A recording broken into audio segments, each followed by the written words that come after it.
ఇప్పటికిప్పుడు ఎన్నికలకు వెళ్లినా అధికారం తమదే అన్న ధైర్యం టీడీపీ పార్టీ నేతల్లో ఉంది. అయితే తాజాగా నిర్వహించిన ఓ సర్వే మాత్రం ఇప్పటికిప్పుడు ఎన్నికలు జరిగితే టీడీపీపై ప్రతికూల ప్రభావం ఉంటుందని వెల్లడిస్తుంది. ఈ సర్వే ఏ మీడియా సంస్థో వైసీపీ పార్టీనో చేయించింది కాదు.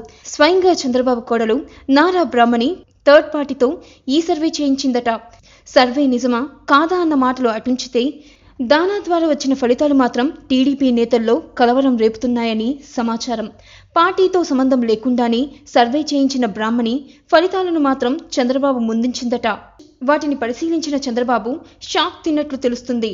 ఇంతకీ బ్రాహ్మణి చేయించిన సర్వేలో ఏముంది? సర్వే ఫలితాలు చూస్తే దిమ్మ తిరిగిపోతుంది. గత ఎన్నికల్లో టీడీపీ బీజేపీలు జట్టుగా ఎన్నికలకు వెళ్లాయి. పవన్ స్టామినా టీడీపీ అధికారంలోకి రావడానికి దోహదపడింది. వచ్చే ఎన్నికల్లో ఈ పరిస్థితి ఉండకపోవచ్చు. ఎందుకంటే జనసేన స్వయంగా బరిలోకి దూకేందుకు సిద్ధమైంది. అటు అమిత్ షా కమలాన్ని అన్ని రాష్ట్రాల్లో పూయించే ప్రయత్నం చేస్తున్నారు. ఈ నేపథ్యంలో టీడీపీకి ఒంటరి పోరు తప్పేలా లేదు. ఒకవేళ బీజేపీతో పొత్తు పెట్టుకున్నా 57 సీట్లకు మించి రాకపోవచ్చని సర్వే ఫలితాలు చెబుతున్నాయట. ఏపీలోని మొత్తం 175 శాసనసభ నియోజకవర్గాల్లో బ్రాహ్మణి ఈ సర్వే నిర్వహించినట్లు తెలుస్తుంది. ఆ లెక్కన 57 స్థానాల్లోనే టీడీపీ బీజేపీతో కలిసి పోటీ చేసి గెలిచే అవకాశం ఉందంటే పార్టీకి ఇది క్లిష్ట సమస్యే. అయితే మిగతా సీట్లు వైఎస్ఆర్ కాంగ్రెస్ పార్టీకి వెళ్తాయా?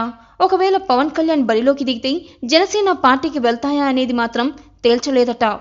ఇచ్చిన హామీలు సరిగ్గా అమలు కాకపోవడం, రాజధాని అంశం అయోమయంగా మారడం, అవినీతి పెరగడం వంటి కారణాలు తెలుగుదేశం పార్టీపై ప్రతికూల ప్రభావం వేస్తున్నాయని సర్వేలో తేలినట్లు చెబుతున్నారు. మరోవైపు ఇది చంద్రబాబే కావాలని బ్రహ్మణితో చేయించిన సర్వే అని కొందరు చెబుతున్నారు. ఇప్పుడు సడన్ గా అధికార పార్టీ సర్వేలు చేయించడం ఎందుకన్నది మాత్రం అర్థం కావడం లేదు. కేసీఆర్ తాను విశ్రాంతి తీసుకుని కేటీఆర్కు పాలన పగ్గాలు అప్పగించే ప్రయత్నంలో ఉన్నట్లు ఇటీవల వార్తలు వస్తున్నాయి. ఈ నేపథ్యంలో చంద్రబాబు కూడా లోకేష్ను దృష్టిలో పెట్టుకుని ఈ సర్వే చేయించాడేమోనన్న సందేహం వ్యక్తమవుతుంది. Like and subscribe Eagle Media Works.